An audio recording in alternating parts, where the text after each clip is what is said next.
ప్రతి క్రైస్తవుడు తన ఆత్మీయ జీవితంలో ప్రతిదినము విధిగా చేయవలసిన పనులలో 3 పనులు.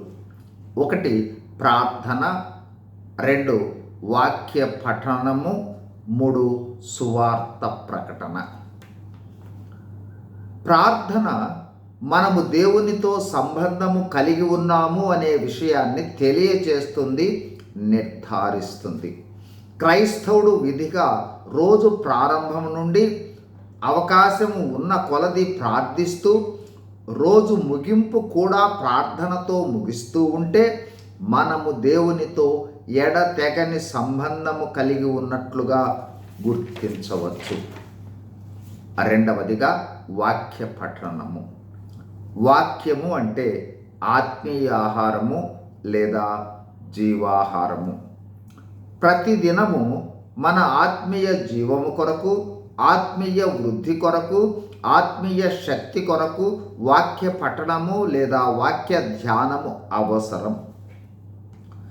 ఎవరు రోజు ప్రారంభము నుండి అవకాశము దొరికినప్పుడల్లా వాక్యాన్ని పఠించి వాక్యాన్ని ధ్యానిస్తూ వాక్యానుసారంగా జీవిస్తారో వారు ఆత్మీయంగా ఆరోగ్యం కలిగి, ఆత్మీయంగా బలవంతులుగా, ఆత్మీయంగా వృద్ధి చెందుతూ ఆత్మీయంగా ఎదుగుతారు. చివరిగా సువార్త ప్రకటన. క్రైస్తవుడు తన ఆత్మీయ జీవితంలో చేయవలసిన పని లేదా బాధ్యతల్లో ఒక ప్రాముఖ్యమైన పని లేదా బాధ్యత సువార్త ప్రకటన. అనుదినము సువార్తను ప్రకటించాలి. సువార్త ప్రకటన క్రైస్తవులుగా మనందరి కనీస బాధ్యత అనే గ్రహింపు ఆ మెళకువతో ఉండాలి. ఈ బాధ్యత గొప్ప ఆజ్ఞ కూడా మనకు.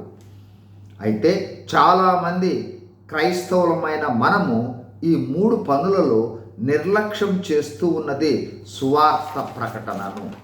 సువార్త ప్రకటనలో అలసత్వం ప్రకటిస్తే మన ద్వారా దేవుడు తన పరలోక రాజ్యంలోనికి ఆకర్షించుకునే వారి అనేక మందికి ఆ అవకాశం రాకుండా మనమే అడ్డుపడుతున్నాము అనే విషయాన్ని గ్రహించాలి.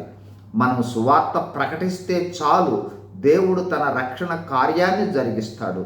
అందుకోసము సువార్త ప్రకటన మనం నిర్లక్ష్యం చేయరాదు. రక్షణ సువార్తను ప్రకటిద్దాం. అనేకులు దేవుని రాజ్యము పొందుటకు ప్రయాసపడదాం. God bless you. Thank you.